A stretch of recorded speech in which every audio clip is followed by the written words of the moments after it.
Hello అందరికీ welcome back to my channel. So నేను ఇవాళ చూపించబోయే రెసిపీకి నెయ్యి కానీ, నూనె కానీ, వెన్న కానీ, పాలు కానీ, పంచదార కానీ అసలు అవసరమే లేదండి. చాలా తక్కువ ఇంగ్రీడియంట్స్తో హెల్తీ ఫుడ్ రెసిపీ చేసుకోవచ్చు. ఇది స్వీట్ రెసిపీ అండి. సో వీడియో ఎండ్ వరకు చూడండి. మీరు ట్రై చేసి ఎలా వచ్చిందో నాకు కమెంట్స్లో చెప్పండి. సో నేను ఇక్కడ పాలకాయలు అంటాం కదా, పచ్చి కొబ్బరికాయలు, పాల శాతం ఎక్కువ ఉండే కాయలు తీసుకున్నాను. అవి బ్రౌన్ కలర్ పార్ట్ తీసేసి స్లైస్ చేసి కడిగి పెట్టుకున్నాను. మీకు వీడియోలో చూడొచ్చు అవి ఎంత నీట్గా ఉన్నాయో. అలా మనం కట్ చేసి పెట్టుకోవాలి. సో వీడియో ఎండ్ వరకు చూడండి, ఎక్కడ స్కిప్ చేయకుండా. ఆ వీడియో నచ్చితే please like, share, comment and subscribe. అలాగే మన ఛానల్లో చాలా వీడియోస్ ఉన్నాయి ఫుడ్ రెసిపీ, అవి కూడా ఒకసారి చూసేసేయండి. సో ఇక్కడ నేను 1 గ్లాస్ ఆఫ్ పాల అటుకులు తీసుకున్నానండి.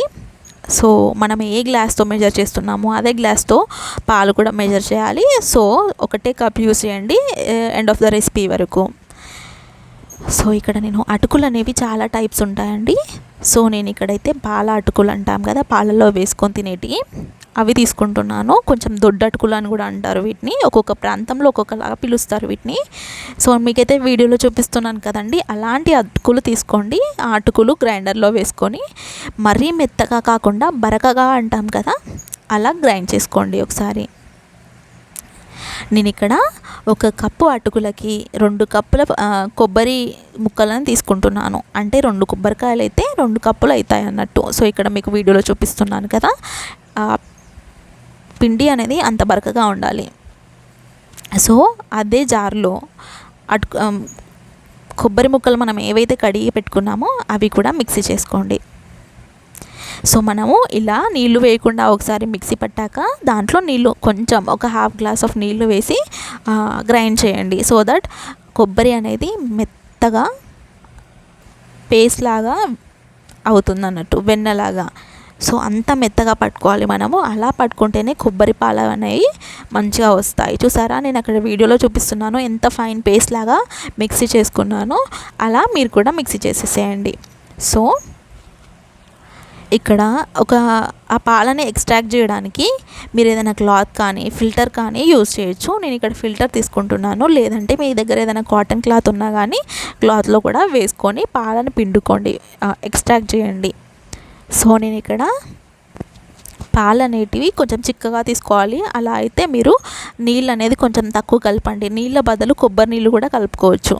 సో నేను ఇక్కడ చూసారా 1 గ్లాస్ ఆఫ్ మిల్క్ అయితే వచ్చింది. అచ్చం బఫెలో మిల్క్ ఉన్నట్టే ఉంది కదండి చిక్కగా. సో ఇక్కడ మిగిలిన పిప్పితో మళ్ళీ కొంచెం ఒక 2-3 టేబుల్ స్పూన్స్ ఆఫ్ వాటర్ వేసి మళ్ళీ ఒకసారి మిక్సీ పట్టుకోవాలి. ఎందుకంటే మిగిలిన పాలు కూడా వస్తాయి. అండ్ వచ్చినాక మనం రిపీటెడ్గా సేమ్ వాటిని ఫిల్టరేట్ చేసి మళ్ళీ దాన్ని పిప్పి అనేది తీసేయాలి. ఆ మిగిలిన పిప్పిని ఏం చేయాలంటే మీరు ఎండబెట్టుకొని కర్రీస్లలో కానీ, లేదంటే అందులోనే మనం కొంచెం బెల్లం వేసి నెయ్యి వేసి స్వీట్ లాగా హల్వాలా కూడా చేసుకోవచ్చు ఆ పిప్పితో.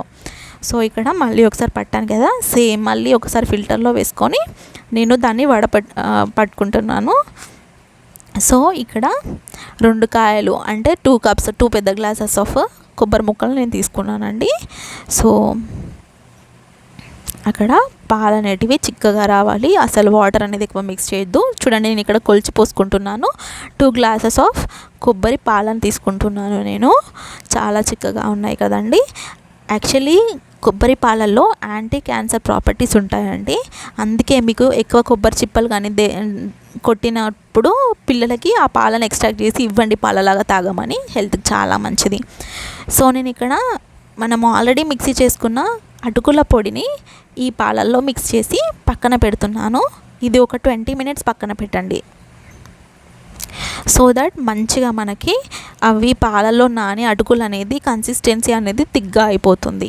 అంతలోపు ఒక 20 మినిట్స్ పక్కన పెడుతున్నాం కదా, ఇంకో ప్రాసెస్ స్టార్ట్ చేద్దాము. అదేంటి అంటే బెల్లము 1/2 కప్పు, 1/2 కంటే కొంచెం తక్కువనే తీసుకున్నాను. ఆ బెల్లం మురిగేంతవరకు వాటర్ పోసి ఇలా ఒక పొంగు వచ్చేంత వరకు మనం కాగబెట్టుకోవాలి బెల్లాన్ని. కాగబెట్టుకున్న బెల్లంలో మనం ఆల్రెడీ అటుకుల కన్సిస్టెన్సీ 20 మినిట్స్ నానబెట్టాం కదా, అది థిక్గా పేస్ట్ అయిపోయింది కదా, దాన్ని మనము ఇందులో బెల్లం వాటర్లో పోసేసుకోవాలి.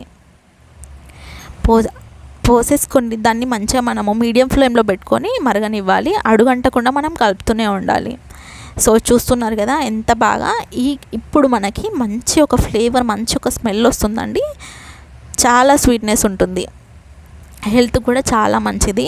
సో మీరు ఇట్లా అడుగంటకుండా కలుపుతూనే ఉండండి. అందుకే మీరు ఇది ఒక కోవాలానే కాబట్టి లోతు గిన్నెలో కానీ మందపాటి కడాయిలో కానీ చేసుకోవాలి ఈ రెసిపీని. సో నేను అక్కడ కలుపుతుంటే బుడగలు వస్తుంది కదండి, అందులో నుంచి మీరు ఆయిల్ అనేది చూడొచ్చు, ఆయిల్ వచ్చేది.